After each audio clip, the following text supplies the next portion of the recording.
viewers, vanakkam and welcome to Kollywood Uncut with me, Kanimori. வாரம் நம்மளோட ஷோல நிறைய இன்ட்ரெஸ்டிங்கான சினிமா நியூஸஸ், ஈவெண்ட்ஸ் and மூவி ரிவ்யூஸ்லாம் பார்த்து என்ஜாய் பண்ணிட்டு இருக்கீங்க. ஸோ இன்னைக்கும் உங்களுக்காக எக்கச்சக்கமான இன்ட்ரெஸ்டிங் இன்ஃபர்மேஷன்ஸ்லாம் காத்துட்டு இருக்கு. ஸோ நோ மோர் வெயிட்டிங், வாங்க நிகழ்ச்சிக்கு போகலாம்.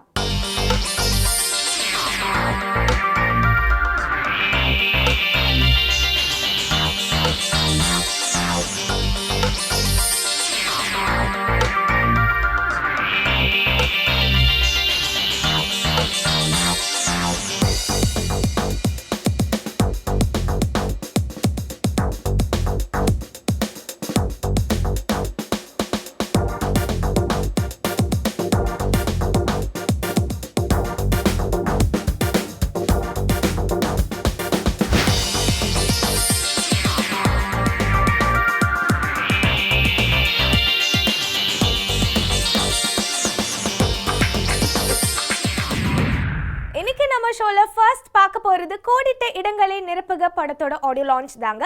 ஸோ இந்த படத்தை டைரக்ட் பண்ணியிருக்காரு பார்த்திபன் பொறுத்த வரைக்கும் அவர் பயங்கர மல்டி டேலண்டடான ஒரு பர்சன்னு தெரியும். அவர் வந்து ஒரு ஆக்டர்னு சொல்லலாம், நல்ல ஒரு கவிதை எழுதுறவர்னு சொல்லலாம், சிறந்த டைரக்டர் சொல்லலாம். ஸோ இந்த மாதிரி பல பரிமாணங்களில் வந்து அவர் அசத்திட்டு இருக்காரு. ஸோ அந்த அளவுக்கு ஒரு மல்டி டேலண்டட் பர்சனுங்க. ஸோ ரீசெண்டாக அவரோட என்ன படம் ரிலீஸ் ஆச்சு, அதாவது ஆஸ் அ டேரக்டரா அப்படின்னு பார்த்தீங்கன்னா கதை, திரைக்கதை, வசனம், இயக்கம் படம் வந்து ரிலீஸ் ஆச்சு. அந்த படம் நம்ம யாருமே எக்ஸ்பெக்ட் பண்ணல. ஆக்சுவலி அதுலேயே ஒரு டேரக்டர் தான் படம் எடுக்கிற மாதிரி ஸ்கிரிப்ட் இருந்தது. ரொம்பவே டிஃப்ரெண்டான ஜானர் ஆஃப் மூவியாக இருந்ததுங்க. ஸோ அதை தொடர்ந்து இப்போ கோடிட்ட இடங்களை நிரப்புக அப்படிங்கிற டைட்டில் கொண்ட படத்தை வந்து அவர் ஒர்க் பண்ணிட்டு இருக்காரு. இன்ஃபேக்ட் அவரோட லைஃப்பில் நடந்தது தான் இந்த கதையோட டைட்டில் அப்படின்னு கூட சொன்னார். ஏன்னா சினிமா உலகத்தில் அவர் வரும்போது அவரோட லைஃபே பார்த்தீங்கன்னா கோடிட்ட இடங்களை நிரப்புக அப்படிங்கிற மாதிரி தான் இருந்தது. ஸோ அந்த இடத்தை என் வாழ்க்கையில் நிரப்புனது யார் அப்படின்னு பார்த்தீங்கன்னா டைரக்டர் பாக்யராஜ். அவர் தான் என்னோட குரு. ஸோ அவருக்கு தேங்க்ஸ் கன்வே பண்ணுற விதமாக அவரோட மகன் சாந்தனுவை இந்த படத்தில் லீட் ரோலை நடிக்க வச்சிருக்கிறதா சொல்லியிருக்காரு. சாந்தனுக்கு இந்த படத்துல பேர் பண்ணிருக்காங்க பார்வதி நாயர். இவங்க என்ன அறிந்தால் படத்துல அருண் விஜய்க்கு வைஃபா நடிச்சிருந்தாங்க. உத்தம வில்லன் படத்துல கூட one of the important character நடிச்சிருந்தாங்க. அதை தொடர்ந்து இந்த படத்துல இவங்களும் வந்து லீட் ரோல்ல நடிச்சிருக்காங்க. முக்கியமான சப்போர்ட்டிங் கேரக்டர்ல பாத்தீங்கன்னா சிம்ரன் நடிச்சிருக்காங்க, பார்த்திபனே ஒன் ஆஃப் தி கேரக்டர் நடிச்சிருக்காரு, தம்பி ராமையா போன்ற பலர் நடிச்சிருக்காங்க. ஸோ இந்த படத்தோட ஆடியோ லான்ச் ஃபங்க்ஷன்ல முக்கியமான கெஸ்ட் எல்லாம் வந்திருந்தாங்க. அவங்க யார் யார் அப்படின்னு பாத்தீங்கன்னா டைரக்டர் சங்கர், ஆக்டர் விஷால், பாரதி ராஜா போன்ற பலர் வந்திருந்தாங்க. ஸோ இந்த ஆடியோ லான்ச் ஃபங்க்ஷன்ல நடந்த நிறைய விஷயங்கள் உங்களுக்காக காத்துட்டு இருக்கு, வாங்க பார்க்கலாம்.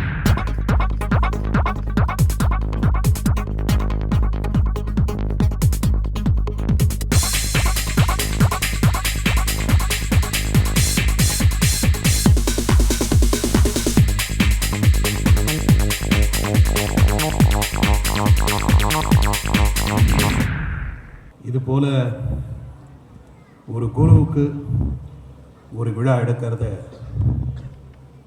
எல்லா இயக்குநர்களும் எத்தனையோ பேர் எத்தனையோ சாதனை பண்ணியிருக்காங்க. ஆனால் பாக்யராஜ் சார்கிட்ட எனக்கு பெரிய ப்ளஸ் என்னென்னா, எனக்கு மிகப்பெரிய பாக்கியம், சுஹாசினி அவர்கள் சொன்னது போல் அவங்க சிஷியர்களுக்கு யாருக்குமே கிடைக்காத ஒரு பாக்கியம் என்ன, அவர் படத்தை டைரக்ட் பண்ண வச்சது. அம்மா வந்தாச்சுன்னு அவரை டைரக்ட் பண்ணுற வாய்ப்பு எனக்கு கிடைச்சது. அதே மாதிரி எனக்கும் பாரதிக்கும் மிகப்பெரிய ஒரு பாக்கியம் என்னென்னா, பாரதி ராஜா சார் சொந்த படத்தை நாங்கள் டைரக்ட் பண்ணோம். இந்த மாதிரி பல விஷயங்கள் நாங்கள் இதெல்லாம் தான் எங்கள் லைஃப்பில் வந்து மிகப்பெரிய ஒரு சாதனையாக, எங்கள் படங்கள் ஓடுறதை பற்றி கூட இல்லை, பட் அதே நேரத்தில் இப்படிப்பட்ட இயக்குநர்களோட படத்தை நாங்கள் இயக்கியிருக்கோம் அப்படின்னு நினைக்கும் பொழுது அதுதான் எங்களுக்கு வந்து மிகப்பெரிய ஒரு பாக்கியம். நான்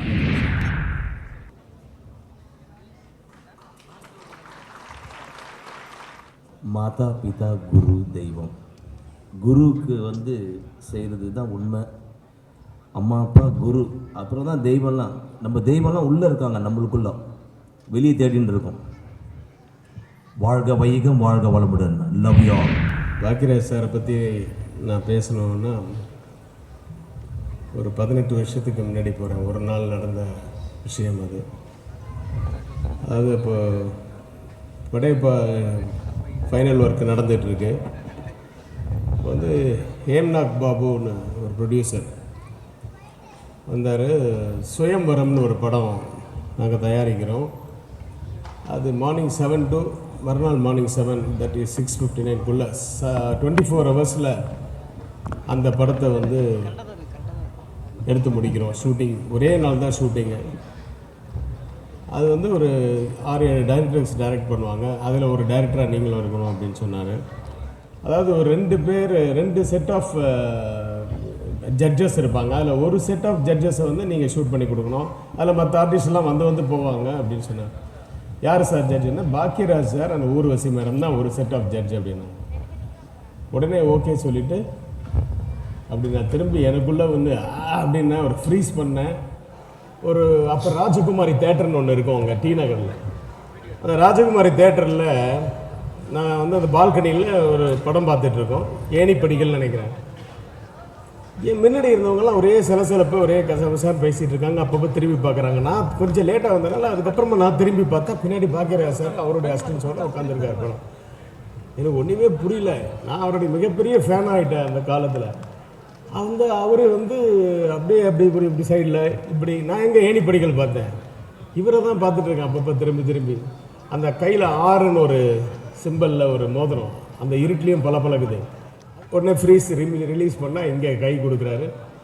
சரி ஓகே, அவரோட நம்ம மறுபடியும் இப்போ அவரை டைரக்ட் பண்ண போகிறோம். இவ்வளோ பெரிய ஆளை வச்சு நான் டைரக்ட் பண்ணியிருக்கேன் ஒரே ஒரு நாள். அது ப்ளீஸ் அதுக்கு ரொம்ப ஆண்டவர் நன்றி சொன்னோம். அப்படி இவருடைய ஆசீர்வாதம் நமக்கு தேவை அப்படின்னு சொல்லிட்டு நான் அந்த பூவை வாங்கிக்கிட்டேன்.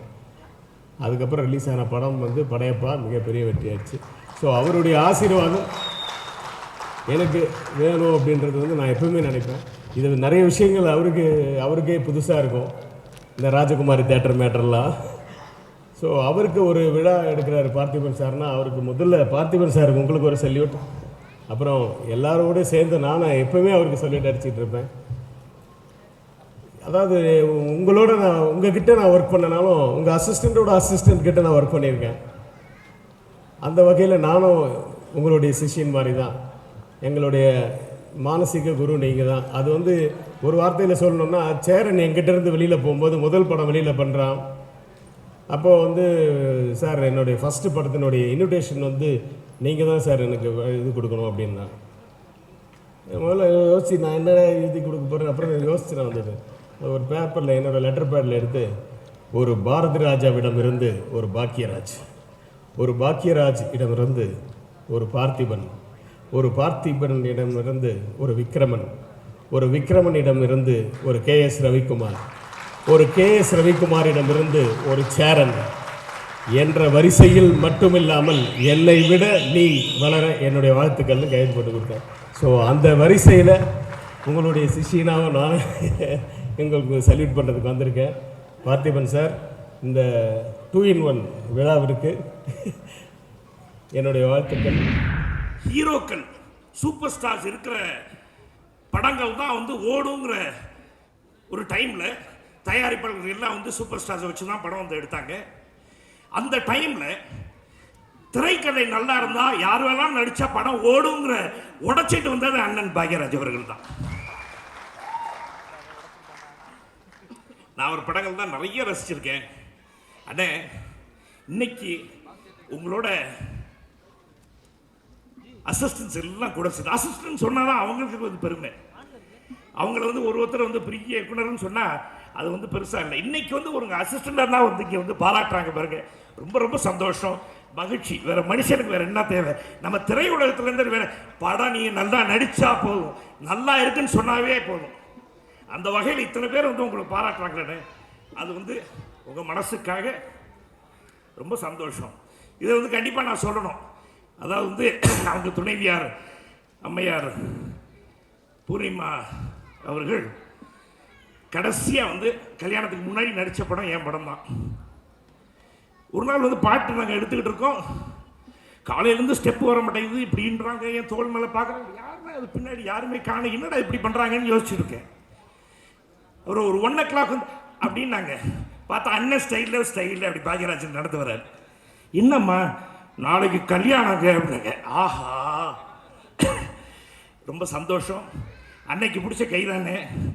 இன்னைக்கு வந்து நீங்களும் உங்கள் துணைவியாரும் உங்கள் பிள்ளைகளும் இவ்வளோ சந்தோஷமாக இருக்க காரணம் என் அருமை friend. Thank you so much. Very nice knowing you. One of the nicest person industry இல்லைன்னா பூர்ணிமா அவர்கள். எல்லாரையும் அன்பாக பேசுவாங்க, எல்லாருக்கிட்டையும் வந்து பிரியமாக பேசுவாங்க. அதே மாதிரி சாயந்தரம் இருக்கட்டும், பாப்பாவாக இருக்கட்டும், எல்லாருமே நல்ல பிள்ளைகள். அண்ணே, ஆண்டவனாக கொடுத்தது தானே இது. நீங்கள் நல்லா இருக்கணும். நீங்கள் நல்லா இருக்கணும், உங்கள் குடும்பம் நல்லா இருக்கணும்னு ஆண்டவனை வேண்டிக்கிறேன், எங்கள் அப்பா வேண்டிக்கிறேன். என்னை இங்கே அழைச்சதுக்கு ரொம்ப பெருமைப்படுறேன். சந்தோஷம். வணக்கம். அந்த நாட்கள் கிளைமேக்ஸு, முந்தானை முடிச்சு இன்டர்வல் பிளாக்கு, இப்படி பாக்யராஜ் சாருடைய திரைக்கதை பற்றி நிறைய பேர் பல சந்தர்ப்பங்களில் பல தடவை பேசிட்டோம். ஆனால் இன்றைக்கும் ஸ்க்ரீன் பிளேனா பாக்யராஜ் சார் தான் அப்படிங்கிறது மாறி இன்னொருத்தருக்கு அந்த இடம் போகவே இல்லை. அதுதான் வந்து அவருடைய வெற்றி.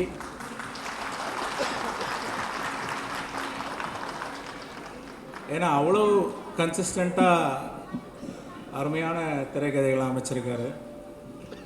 இதெல்லாம் தாண்டி அவருடைய அந்த பாக்கியா பத்திரிகை நடத்துகிறப்போ அதில் ஒரு விஷயம் வந்தது, சந்தோஷத்திலே பெரிய சந்தோஷம் அடுத்தவங்களை சந்தோஷப்படுத்தி பார்க்குறது தான் அப்படின்னு ஒரு பகுதி வந்தது. அதில் வந்து நிறைய வாசகர்களுடைய ஆசையை வந்து அவர் நிறைவேற்றி வச்சார். அதுக்கு ஒரு பெரிய மனசு வேணும், ஒரு நல்ல மனசு வேணும். அந்த நல்ல மனசு தான் வந்து இவ்வளவு திரைக்கதைகளை உருவாக்குறதுக்கு காரணம் நான் நினைக்கிறேன். அதே மாதிரி இப்போ வந்து அந்த மாதிரி அந்த பாக்யாவில் இருந்த அந்த பகுதி மட்டும் இல்லை, அவருடைய திரைக்கதையாலையும் அவருடைய இயக்கத்தினாலையும் அவருடைய நடிப்புனாலையும் பல பேரை சந்தோஷப்படுத்தியிருக்காரு. அவர் இன்னும் பல வருஷங்கள் சந்தோஷமாக இருக்கணும்னு நான் வாழ்த்துறேன். அவருக்கு என்னுடைய மரியாதைகள். முதல் படத்தில் வந்து செந்தூரப்பூவே செந்தூரப்பூவே ஜில்லென்ற காற்றே என் மன்னன் எங்கே என் மன்னன் எங்கே நீ கொஞ்சம் சொல்லாயோ, அந்த படத்தோட தீம் சாங் அது எழுதணும். அப்போ இருந்து டேய் வேற ஏதாவது பூவை பற்றி எழுதுறா அப்படின்னு சொன்னோன்னே ரெண்டாவது படத்தில் பூவர சம்பு பூத்தாச்சு பொண்ணுக்கு செய்தியும் வந்தாச்சு காவேரி போல பொங்குற மனசு பாடாதோ. இந்த படத்தில் வந்து அண்ணா வந்து எப்படின்னா சரியா இருக்கா இந்த பல்ல வச்சுக்கோ, 2 சரணம் 3 சரணம் எழுதுனேன்னா பார்த்துட்டு இந்த 2 சரணத்தை வச்சுக்கணும்னா பாக்யராஜ் தான் கொஞ்சம் இன்னொன்று இருக்கலாமே, பக்கத்தில் இருந்து இன்னொன்று இருக்கலாமே. நாளெல்லாம் ஏங்கிக்கிட்டு இருக்கேன் சாமிக்கு வேண்டிக்கிட்டு இருக்கேன் தூக்கமில்ல காத்திருக்கேன் நடப்பதோ மார்கழி மாசம் தையிலே நிச்சயதார்த்தம் நாதஸ்வரம் மேளம் வரும் நகமும் நெல்லு சோறாக்கி நெத்திலி மீன குழம்பாக்கி மச்சான் வந்தாக்கி கொடுப்பேன் மார்கழி முடிஞ்சு தையும் வராதோ. இப்படி எழுதிட்டேன். இது பாரதிராஜா ஓகே பண்ணிட்டார். வந்து இவர் நையும் மையங்கிறார் யார் பாக்யராஜ். அப்போல்லாம் டைரக்ட் பண்ணல. அமர் இந்த ப்ளீஸ் இந்த லாஸ்ட் லைன் மாற்றிக்கலாமே, என்ன மாற்றினியா தான் எழுதியாச்சு. இவர் வந்து இல்லை அந்த இடத்துல வந்து நீங்கள் வந்து மாறில் சாஞ்சு புதையல் எடுப்பேனேன்னு எழுதலாம் அப்படின்னாரு. போட்டு அந்த லாஸ்ட் லைன் மாற்றினார். அப்போவே ஒரு பொறி தட்டுச்சு, கரெக்டாக அந்த மாவுக்கு மாவு பிடிச்சாரு அப்படிங்கிற மாதிரி ஒரு அற்புதமான விஷயம். மிகச்சிறந்த கதாசிரியர், மிகச்சிறந்த திரைக்கதை வஸ்தா, எல்லாத்தையும் சொல்கிறீங்க. எனக்கு மிகச்சிறந்த நண்பர் அப்படிங்கிறது நான் ரொம்ப ரொம்ப பெருமைப்படுறேன். அவங்க குடும்பத்தோடு இருந்து ரொம்ப அன்றிலிருந்து இன்று வரை ஒன்றாக வாழக்கூடிய ஒரு சகோதரனாக இந்த திரைப்பட உலகில் பயணிப்பதற்கு நன்றி. இந்த ஒரே கல்லில் 3 மாங்காய் அடித்த பார்த்திபன் அவர்களுக்கு என்னுடைய மனமார்ந்த, எப்போதும் வித்தியாசமாக யோசிப்பவர். அடுத்த படத்தில் என்ன கூட ஒரு அப்பா கேரக்டரில் போடுவார்னு நினைக்கிறேன். நன்றி நன்றி நன்றி நன்றி. சூப்பர் ஸ்டார் ரஜினி அவர்களையும் திரு பாக்யராஜ் அவர்களையும் 2 பேரும் பீக் பீரியடில் இருக்கும்போது இயக்கக்கூடிய ஒரு வாய்ப்பு கிடைத்தது. அந்த முறையில் பார்க்கும்போது பார்த்திபன் சார் உங்களுக்கு மட்டும் அவர் குரு இல்லை, எனக்கும் அந்த படத்தில் அவர் குரு. ஏன்னா நீங்கள் தான் அன்னைக்கு அந்த படம் பூரா கூட இருந்தீங்க. எனக்கு அவர் தான் குரு. எப்படின்னா அந்த படத்தினுடைய வெற்றிக்கு அது ஒரு பெரிய வெற்றி படம். எனக்கு அந்த பெரிய வெற்றிக்கு ஒரு காரணம் பாக்யராஜ் சார் அவர்கள். நான் சிவமனிதன் படம் பார்த்தவங்களுக்கு தெரியும், ரஜினிகாந்த் பண்ணுற கொலையை கண்டுபிடிக்கிறதுக்கு ஒரு சிஐடி வர்றாருன்னா அவரை வந்து ஒரு பெரிய பில்டப்போட அறிமுகப்படுத்தணும் அப்படின்னு நான் நினச்சி வேறு மாதிரி சொல்லிக்கிட்டு இருக்கிறேன். அவர் வந்து எல்லாத்தையும் கேட்டுக்கிட்டு இருந்துட்டு ஷூட்டிங்க்கு முந்தின நாள் சந்திரசேகர் சார் இதை நான் வேறு மாதிரி பண்ணி காட்டுறேன் அப்படின்னு சொல்லிட்டு அப்போ தான் சொன்னார், எனக்கு ஒரு ஓட்ட சைக்கிள் ரெடி பண்ணி எனக்கு ஒரு பாக்கெட்டில் வந்து வேர்க்கடலை ரெடி பண்ணுங்க அப்படின்னு சொல்லிட்டு அந்த ஓட்ட சைக்கிளை கமிஷனர் ஆஃபீஸில் கொண்டாந்து நிறுத்துவார். நிறுத்திட்டு அந்த பெல்லையும் லைட்டையும் தூக்கி தோல் பையில் போட்டுக்கிறாரு. அப்போது ஒருத்தன் கேட்பான், என்னப்பா இதெல்லாம் இங்கே கமிஷனர் ஆஃபீஸில் வந்து இதெல்லாம் பண்ணிக்கிட்டு இருக்கிறேன். கமிஷனர் ஆஃபீஸாக இருக்கிறதுனால தான் இதெல்லாம் பண்ணுறேன், திருட்டு போயிடக்கூடாதுன்னு அப்படிம்பாரு. உள்ளே நுழையும் போது அந்த வேர்க்கடலை அப்படி உரிச்சு போட்டுக்கிட்டு ரொம்ப சாதாரணமாக இப்படி ஒரு அறிமுகம். எனக்கு உண்மையிலேயே வந்து நான் வந்து கொஞ்சம் அதிரடியான படங்கள் எடுத்துக்கிட்டு இருந்த நேரம் அது. எனக்கு அவர் சொன்னது வித்தியாசமாக இருந்துச்சு. அதை நான் ஒத்துக்கிட்டு பண்ணிட்டேன். படம் ரிலீஸ் ஆகிற வரைக்கும் எனக்கு அந்த அறிமுக காட்சி, அவருடைய அறிமுக காட்சியில் எனக்கு ஒரு டவுட் இருந்துக்கிட்டே இருந்துச்சு. நான் இவ்வளோ பெரிய ஒரு படத்தில் ஒரு சாதாரணமாக ஒருத்தர் வந்து வேர்க்கடலையை சாப்பிட்டுக்கிட்டு உள்ளே வந்து அப்படின்னு எனக்கு டவுட் இருந்துக்கிட்டே இருந்துச்சு. ஆனால் படம் ரிலீஸ் ஆகி தியேட்டரில் உட்காந்து பார்க்கும்போது தான் இன்றைக்கி இவர் இன்விடேஷனில் போட்டிருந்தார்ல ஸ்க்ரீன் பிளே, அடுத்த பேஜில் வந்து பாக்யராஜ். ஸ்க்ரீன் பிளே என்றால் பாக்யராஜ் அந்த அர்த்தத்தில். இப்படி எனக்கு அவர் அறிமுகமான அந்த இது முதல் முறையாக அவரோட நான் அனுபவப்பட்டது. இப்போது அவருக்கு அவருடைய சிஷ்ய பிள்ளைங்கள்லாம் இன்றைக்கி வந்து மரியாதை செலுத்திக்கிட்டு இருக்காங்க. குரு வணக்கம். பாக்யராஜ் அவர்கள் மிகச்சிறந்த திரைக்கதை ஆசிரியர், ஒரு வெற்றி இயக்குனர்.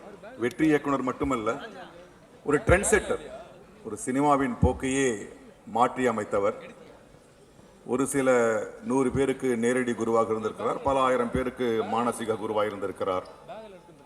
ஆனால் அந்த குருவை நான் பாராட்ட வரவில்லை.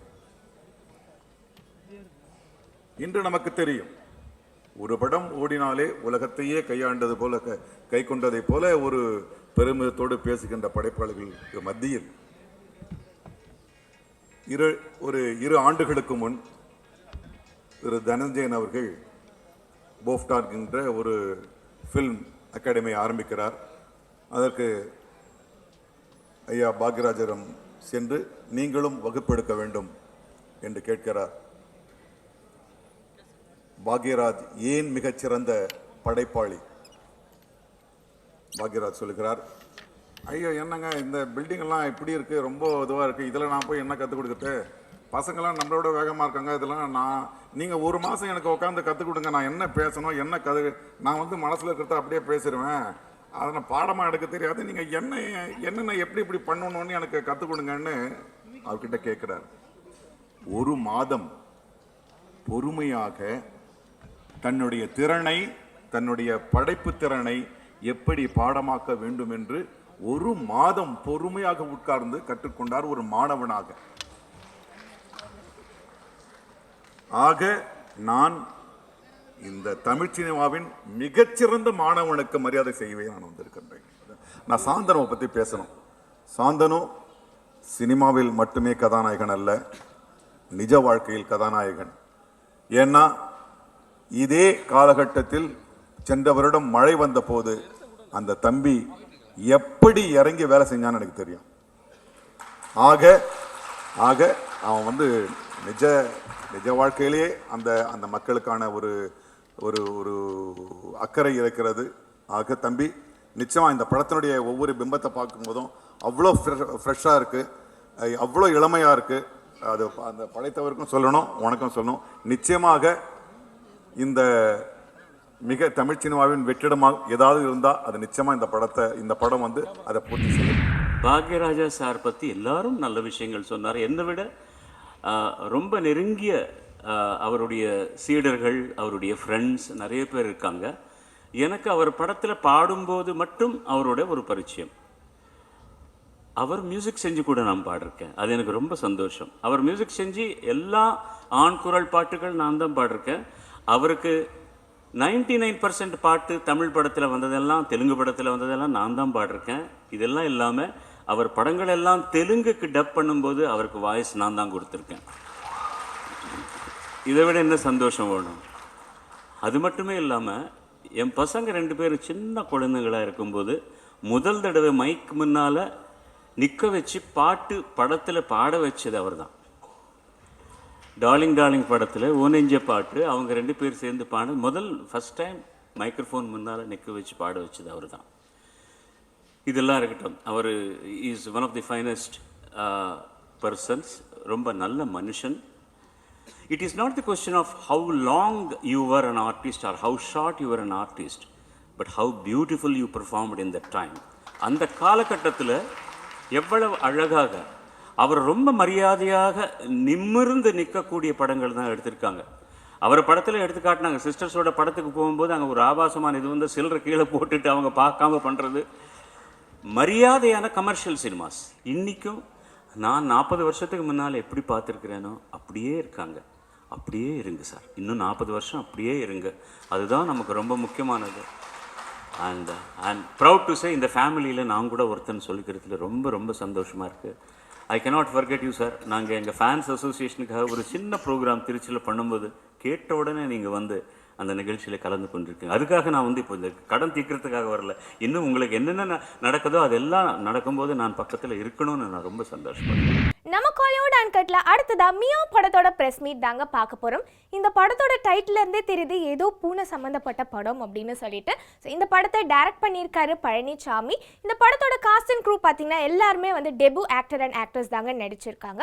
ஸோ மியா அப்படிங்கிறதுனால முழுக்க கண்டிப்பாக பூனை சம்மந்தப்பட்ட படம் தானா. ஸோ ஒன்லைன் ஸ்டோரி என்ன அப்படின்னு பார்த்தீங்கன்னா, சாதாரணமாக ரோட்டில் பூனை அது பாட்டு போயிட்டு இருக்கோம், நம்ம வேணும்னு கல்லடிச்சு தொல்லை பண்ணுவோம். ஸோ அந்த மாதிரி சாதுவாக இருக்கிற பூனையை ஒரு 4 யங்ஸ்டர்ஸ் சேர்ந்து தொல்லை பண்ணுறாங்க. ஸோ அப்போ அதுக்கு கோவம் வந்து அவங்களுக்கு என்ன மாதிரி பிரச்சனை எல்லாம் ஏற்படுத்துது அப்படிங்கிறது தான் ஒரு த்ரில்லர் ஸ்டோரியாக படமாக எடுத்திருக்காங்கன்னு சொல்லியிருக்காங்க. ஸோ இந்த படத்தோட ப்ரெஸ் மீட்டில் இந்த படத்தோட டீம் நிறைய விஷயங்கள் நமக்காக ஷேர் பண்ணியிருக்காங்க. என்ன சொல்கிறாங்கன்னு பார்க்கலாம். என் பேர் ராஜா.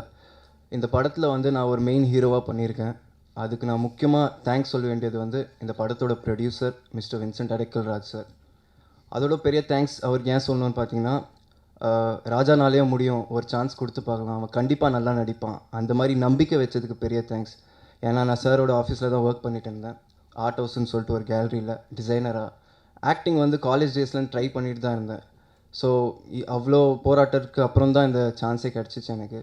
ஸோ யாருக்குமே ஈஸியாக கிடைக்காது, அதுவும் எடுத்தோன்னே யாரும் லீட் ரோல் கொடுக்கவே மாட்டாங்க. ஸோ அந்த விதத்தில் I feel very lucky. So அதுக்கு தான் பெரிய தேங்க்ஸ் சொல்லணும். And the whole team of Mia, ஸ்பெஷலாக வந்து Chinnas Palanisamy sir, director of this movie, cameraman Bhojan K Dinesh sir, associate Ashok sir, அந்த மாதிரி எல்லா ஃபுல் டீமுக்கு பெரிய தேங்க்ஸ். படத்தை பற்றி சொல்லணும்னா ஒரு பியூட்டிஃபுல் ஜேர்னி, 4 பசங்களோட ஜேர்னி, அதில் பூனை. ஸோ பயங்கர த்ரில்லிங்காக இருக்கும், காமெடியாக இருக்கும். So every genre is mixed in it. கிட்ஸுக்கு ரொம்ப பிடிக்கும், கிட்ஸ் மட்டும் இல்லாமல் யங்ஸ்டர்ஸ்க்கு ரொம்ப பிடிக்கும், because there lot of romance scenes. So it's full and full family entertainment. Miya, it's a horror, fantasy and a thriller of entertainer.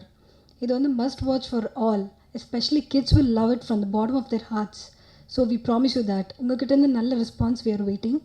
And I want to thank producer sir. He was such a lovely person I've ever met in life. I'm very glad to got an opportunity to work in this movie. And Chinna sir, he brought the best out of us and he's a multi-talented person. And cameraman, music director and the entire cast and crew, I really want to thank you. And my manager Bala, he's the only person who brought me to this movie and I'm very glad. So the movie kaga I'm just waiting and thank you so much. நிறைய horror, இப்போ வர horror genre மூவிஸில் வந்து நிறைய படம் வந்துட்டுருக்கு. So அந்த வகையில் வந்து இந்த படம் வந்து காமிக்கல் மூவி அண்ட் ஹாரர் படம் அப்படி சொன்னேன். என் மூஞ்சி, நம்மளுடைய நண்பர் மூஞ்சி, அப்புறம் 2-3 கேரக்டர்லாம் பார்த்தீங்கன்னா உங்களுக்கு தெரியும், கண்டிப்பாக ஹாரர் மூவி தான் அப்படி சொல்லிட்டு. பட் இந்த ஹாரர் மூவியில் எங்களுக்கு என்ன வேலை அப்படின்னா, என்னுடைய ரோல் வந்து ஒரு காமிக்கலான ரோல். ஸோ அதை பொதுவாக வர படங்களில் வந்து 1 சீன் 2 சீன் பண்ணிட்டு போகாமல் இந்த படத்தில் வந்து முழுக்க ட்ராவல் ஸ்டோரி ஃபுல்லாக ட்ராவல் பண்ண வச்சுருக்காங்க. ஸோ சின்ன சார் ரொம்ப thanks for that. And producer Vincent sir, இப்போது நிறைய ப்ரொடியூசர்ஸ் நம்ம தமிழ் சினிமாவுக்கு வந்துட்டுருக்காங்க. ஒரு ப்ராமிசிங்கான ஒரு ப்ரொடியூசர்ஸ்னால் கண்டிப்பாக நான் சாரை சொல்லுவேன். ஏன்னா முக்கியமாக ஒரு ஆர்டிஸ்ட்டை வந்து கம்ஃபர்ட் பண்ணுறது, போட்ட ஷெடியூலில் கரெக்டாக படத்தை முடிச்சு தரணுன்றது ரொம்ப பெரிய விஷயம். ஸோ அந்த வகையில் வந்து sir, you really did a very good job sir and very thank you for that and we need more thing from you. So கண்டிப்பாக அடுத்த படத்தில் எனக்கு வாய்ப்பு கொடுத்துருவாரு, நோ டவுட். அப்புறம் நம்ம டேரக்டர் சாரை பற்றி கண்டிப்பாக சொல்லணும். ரொம்ப கூலான பர்சன். அவர் கூல் எப்படி இருக்குன்னு பார்த்தீங்கன்னா, பொதுவாக வந்து ஷூட்டிங் டைமில் வந்து 6 மணிக்கு மேலே தான் எங்களுக்கு ஒரு பரபரப்பே தெரியும். ஒரு உண்மையான ஒரு டேரக்டரோட சுயரூபம் எப்போ தெரியும்னா 6 மணிக்கு கால் ஷீட் முடியும் போது தெரியும். அவங்க உள்ளுக்குள்ளே வச்சிருந்த அந்த ப்ரெஷர் டென்ஷன் எல்லாத்தையும் போட்டு அவ்வளோ திட்டிட்டு இருப்பாங்க. ஒரு நாள் வந்து எனக்கு அன்னையோட கால் ஷீட் முடியுது, எனக்கு டேட் முடியுது, அமுச்சு விட போகிறாங்க வீட்டுக்கு. ஒரு நாள் தள்ளி போனாலும் அவர் தேவையில்லாமல் சம்பளம் ஊற்றி வேஸ்ட்டாக அவனை சோறு போட்டு தண்டமாக வச்சிடணும். ஃபஸ்ட்டு அமுச்சு விடுறதுக்காக ரொம்ப எல்லாம் பரபரப்பாக அந்த அசோகனெல்லாம் சேர்ந்து ஒரு சீனை வந்து பரபரப்பாக எடுத்திருந்தாங்க. எடுத்து டேக்லாம் ஓகே ஆச்சு. எங்களுக்கு ஒரு பரபரப்பு, சரி சார் டக்குன்னு டேக் ஓகே சொன்னார்னா நம்ம அடுத்த சீன் போயிடலாம் சொல்லிட்டு பார்த்துன்னு இருக்கேன். அப்புறம் எல்லாம் தேடுறாங்க, டேரக்டருங்க தேனா லாஸ்ட்டில் ஒருத்தர் கால் மேலே காட்டு போட்டு கப்பில் பச்சை பேர் சாப்பிட்டுருந்தாப்புல. யார் அது அப்படின்னு சொல்லி கேட்டால் சார் அங்கிட்ட அப்படின்னாரு. Right okay. ஏன்னா எதுக்கு இந்த விஷயம் சொன்னேன்னா, சார் வந்து ஒரு கூல், எப்பயுமே வந்து எல்லாரோட டென்ஷன் ப்ரெஷர் வந்து ஆர்டிஸ்ட் மேலே போட்டு நம்ம நடிக்க விடுறதுக்கே ரொம்ப பயமாயிடும். ஏதாவது ஒரு ப்ரெஷர் போடணும், இதே அப்படி நடிச்சிங்க எப்படி நடிச்சிங்க, 3 நாளாக பண்ண தெரியுமே, ஏன் அப்படி சொதப்படுறீங்க அப்படி சொல்லிட்டு பயமத்தினே இருப்பாங்க. ஸோ அந்த மாதிரிலாம் எதுவும் இல்லாமல் ரொம்ப கூலாக முடிச்சுட்டு நம்ம எந்த அளவுக்கு கம்ஃபர்ட்டாக வச்சுக்க முடியும். ஏன்னா ஒரு சில படங்கள்லாம் முடிச்சுட்டு டப்பிங் போடும்போது பயமாக இருக்கும் நமக்கு, ஐயோ திரும்பி அவரை பார்க்கணுமே அப்படி சொல்லிட்டு. அதனால தான் இப்போ ரீசெண்டாக படத்துக்கு போகும்போது கருப்பு எல்லாம் கட்டி போனேன். ஸோ அந்தளவுக்கு ஒரு பயப்படுற கேரக்டர். சார் பார்த்தோன்னே ரொம்ப சந்தோஷமாக இருந்தது. கண்டிப்பாக கூப்பிட்ருக்கேன். அண்ட் இன்றைக்கி இந்த மேடை கொடுத்து என்னை பேச சொல்கிறதுக்கு ரொம்ப நன்றி. இந்த டீம் பொறுத்தவரைக்கும் பார்த்தீங்கன்னா ஃபுல்லாக யங்ஸ்டர்ஸாக இருப்பாங்க. லைக் அசிஸ்டன்ட் டேரக்டர்ஸு, ஹீரோ 4 பேர் இருப்பாங்க, கொரியோகிராஃபர் ஷெரீஃப். ரொம்ப சந்தோஷம் ஷெரீஃப் கூட கண்டினியூவாக ஒர்க் பண்ணுறது. ஏன்னா நாங்கள் கோவாவில் திரைப்பட ஷூட்டிங்கில் அங்கே கொரியோ பண்ணிட்டுருப்போம். அங்கே முடிச்ச மறுபடியும் இங்கே நாங்கள் அப்படியே கோயம்புத்தூரில் வந்து ஷூட் பண்ணிகிட்ருப்போம். ஸோ ரொம்ப சந்தோஷமாக இருக்கும். லைக் ஒன்றா டீமாக ட்ராவல் பண்ணும்போது இல்லை, ரொம்ப இந்த படத்தில் அப்படி தான் எனக்கு கிடச்சிது. பழனிசாமி சார், கேமராமேன் ஷெரீஃப், இந்த மிக்கி, சஞ்சய், அந்த பையன் எல்லாருமே. ஸோ ரொம்ப சந்தோஷம் இந்த படத்தை கலந்துக்கிட்டது. அதே மாதிரி நான் ப்ரொடியூசர் சார் பற்றி சொல்லி ஆகணும். ஒன் ஆஃப் த பெஸ்ட், என்ன சொல்கிறது, ஒரு டெக்னீஷியன் மட்டும் அது இல்லாமல் ஓவரால் லைட்மேன்லேருந்து ப்ரொடக்ஷன் பாய்லேருந்து எல்லாருமே ஒரே மாதிரி ட்ரீட் பண்ணுவாங்க. ஏன்னா அவங்க இடத்துலாம் ஷூட் நடந்தது கோயம்புத்தூர் பக்கத்தில் இதில் பிளாக் தெண்டரில். ஸோ எல்லோரையும் ஒரே மாதிரி ட்ரீட் பண்ணுறது ரொம்ப அபூர்வ விஷயம். ஸோ எல்லோரையும் ஒரே மாதிரி ட்ரீட் பண்ணுவார். ஸோ சார் கண்டிப்பாக நீங்கள் படம் பண்ணணும் சார். நான் சொல்லிட்டு இருப்பேன்லப்பா, நான் அதுக்கு பண்ணுற மாதிரி ஐடியா இல்லைன்னு சொல்லிட்டுருக்காரு. இப்படி தான் சொல்லிட்டு இருந்தேன். கண்டிப்பாக நீங்கள் படம் பண்ணணும் சார், பெரிய படம் பண்ணணும். ஸோ அதுதான் நான் ரிக்வெஸ்ட்டாக சார்க்கு வைக்கிறேன். So thank you so much. இது என்னோடய 4th மூவி. ஆனால் தமிழில் this is my first film. இந்த படத்தில் ஆக்சுவலாக தமிழில் ஃபஸ்ட் ஃபிலிமிலே வந்து 4 சாங் கொடுத்ததுக்கும் ஐ மீன் இவ்வளோ ஸ்கோப் இருக்குது. பேக்ரவுண்ட் ஸ்கோருக்கு நிறைய ஸ்கோப் இருக்குது இந்த படத்தில். நிறைய புதுசாக விஷயங்கள் ட்ரை பண்ணியிருக்கு பேக்ரவுண்ட் ஸ்கோரில். அது நீங்கள் தான் பார்த்துட்டு சொல்லணும் எப்படி வந்திருக்குன்னு. ஸோ இந்த முதல் படத்தில் எனக்கு 4 சாங்ஸும் இவ்வளோ சப்போர்ட்டிங்கான பேக்ரவுண்ட் ஸ்கோர்ஸும் கொடுக்கறதுக்கு எனக்கு இந்த சான்ஸ் தந்ததுக்கு I am very thankful to the director Chinna sir and to the producer Vincent sir. 1 இயராக இந்த ப்ராஜெக்ட் ஒர்க் பண்ணிக்கிட்டு இருக்கேன். எவ்வளோ டிஃப்ரென்ஸ் இருக்குது பெரிய படத்துக்கும் சின்ன படத்துக்கும், அதை ஃபீல் பண்ணுறேன். நம்மளாலையும் பெரிய படம் ப்ரொடியூஸ் பண்ண முடியும், பட் அது ஆக்சுவலாக அது பெரிய விஷயம் இல்லை. பட் இன்றைக்கி வந்து சின்ன ஆளுங்களை வந்து நம்ம ப்ரொமோட் பண்ணுறது வந்து நாளைக்கு லைஃப் டைம் வந்து நம்மளை அவங்க யோசித்து பார்ப்பாங்க. அவங்களுக்கு ஒரு ஆப்பர்ச்சுனிட்டி கொடுக்கணும். அதுக்கு தான் தானு சார் பெரிய ப்ரொடியூசரை கூப்பிட்டு வந்திருக்கோம். அவங்க வந்து இந்த இண்டஸ்ட்ரியை வந்து ஸ்ட்ரீம்லைன் பண்ணணும், நல்லா வரணும். நாங்கள் வந்து பல இண்டஸ்ட்ரியில் இருக்கோம், அதெல்லாம் வந்து ஸ்ட்ரீம்லைன் இண்டஸ்ட்ரி, ஈஸியாக ஒர்க் பண்ணுறது இருந்துச்சு. ஆனால் இந்த இண்டஸ்ட்ரியில் ஒர்க் பண்ணுறது ரொம்ப கஷ்டமாக இருந்துச்சு. ஐயோ அடுத்த படமா வேண்டாம் அப்படின்ற ஒரு பயம் வந்துருச்சு. ஏன்னா அந்த அளவுக்கு ஒவ்வொருத்தங்களையும் பேசி கீசி கூட்டிகிட்டு வந்து அட்ஜஸ்ட் பண்ணி இந்த படத்தை பண்ணோம். ஆக்சுவலாக அந்த படம் வந்து எல்லாமே ஃபுல் உழைப்பில் பக்காவாக ஒவ்வொருத்தவங்களும் அவங்க ரோலை ரொம்ப நல்லா பண்ணியிருக்காங்க. மியூசிக் டைரக்டரும் சரி, ரமேஷ் ஆச்சாரியா சாரும் கிராஃபிக்ஸில் ரொம்ப சூப்பராக பண்ணியிருந்தார். டைம் ஆச்சு, நாங்கள் எக்ஸ்பெக்ட் பண்ணல இவ்வளோ டைம் ஆகும்னு. அவருக்கும் ஃபஸ்ட் டைம் இவ்வளோ பெரிய ப்ராஜெக்ட் செய்யும் போது நிறையா லேர்ன் பண்ணோம் இந்த ப்ராஜெக்டில். நெக்ஸ்ட் ப்ராஜெக்டில் ரொம்ப ஈஸியாக இருக்கும். அதே மாதிரி ஷெரீஃப், சத்யா சார், அப்புறம் எல்லா ஆக்டர்ஸையும் நான் நேம் மென்ஷன் பண்ண முடியல, சாரி. எல்லாமே அவங்கவுங்க ஜாபை ரொம்ப சூப்பராக பண்ணாங்க. ஹீரோயின்ஸ் 2 பேருமே நல்லா பண்ணாங்க. அதனால் இந்த படம் ரொம்ப நல்லா வரும்னு எக்ஸ்பெக்ட் பண்ணுறோம். எல்லாம் பெரிய டிஸ்ட்ரிபியூட்டர்ஸ் தான் பண்ண போகிறாங்க. நாங்கள் மேக்ஸிமம் இதை வந்து ட்ரை பண்ணி இவங்களுக்கு ஒரு பெரிய பிளாட்ஃபார்ம் கொடுக்கணுன்னு ட்ரை பண்ணுறேன். நிச்சயமாக அது நடக்கும்னு நினைக்கிறேன். ஆண்டவனை வேண்டிக்கிறேன். தேங்க்ஸ். இந்த மியாவ் படத்தை பற்றி சொல்லணும்னா, இந்தியாவிலேயே முழுக்க முழுக்க ஒரு பூனையை மையமாக வச்சு வந்த ஃபஸ்ட்டு படம்னு நாங்கள் சொல்லிக்கிறதுல அதை பெருமைப்பட்டுக்கிறோம். இதில் ஒரு பெர்சியன் கேட்டு தான் வந்து நடிச்சிருக்கு. இது ஏன் இந்த கதை உருவான விதம் எப்படின்னு கேட்டிங்கன்னா, நான் வந்து ஆரம்ப கட்டத்தில் பார்த்தீங்கன்னா ஆட் ஃபிலிம் டைரக்டராக இருந்தேன். அப்போ தான் ஒரு படம் பண்ணலாமே சார்னு அவரை கம்பல் பண்ணி நான் அந்த சினிமாவை கொண்டு வந்தேன். சினிமா பண்ணலான்னு தோணுனப்போ ஏதாவது ஒரு வித்தியாசமாக பண்ணணுன்னு யோசித்தோம். அப்போ வந்து நான் ஒரு அனிமலை வச்சு பண்ணால் நல்லா இருக்குமேனு யோசித்தேன். அப்போ டக்குன்னு ஞாபகம் வந்தது பார்த்தீங்கன்னா டாகு தான். ஆனால் டாக் வச்சு நிறையா படங்கள் இப்போ வந்துருச்சு. அதனால் வேறு என்ன மாற்றுன்னு யோசித்தப்போ உருவானது தான் பூனை. அந்த பூனையை வச்சு இந்த படத்தில் டிஃப்ரெண்ட்டாக முயற்சி பண்ணியிருக்கோம். பூனையை வந்து எதுவுமே ட்ரெயின் பண்ண முடியாது. அதனால் அதுக்கு மாற்றுவோம் நாங்கள் சிஜியில் எல்லாமே இதுக்கு உண்டானதை உருவாக்கியிருக்கோம். மொத்தத்தில் இந்த படம் வந்து குழந்தைகள்லேருந்து பெரியவங்க வரைக்கும் எல்லாருமே ரொம்ப விரும்பி பார்க்க வேண்டிய படமாக இருக்கும். இது வந்து 2 hours டியூரேஷன் தான் வச்சுருக்கோம். எந்த இடத்துலையும் தொய்வு இல்லாமல் போர் அடிக்காமல் விறுவிறுப்பாக நம்ம சதீஷ் சூர்யா எடிட்டர் வந்து அந்த படத்தை பண்ணியிருக்காரு. இந்த படத்தோட வேலைகள் எல்லாமே முடிஞ்சிடுச்சு. நாங்கள் வந்து இந்த படத்தை டிசம்பர் 30ஆம் தேதி வெளியிடுறதுக்கு முயற்சி பண்ணிகிட்ருக்கோம்.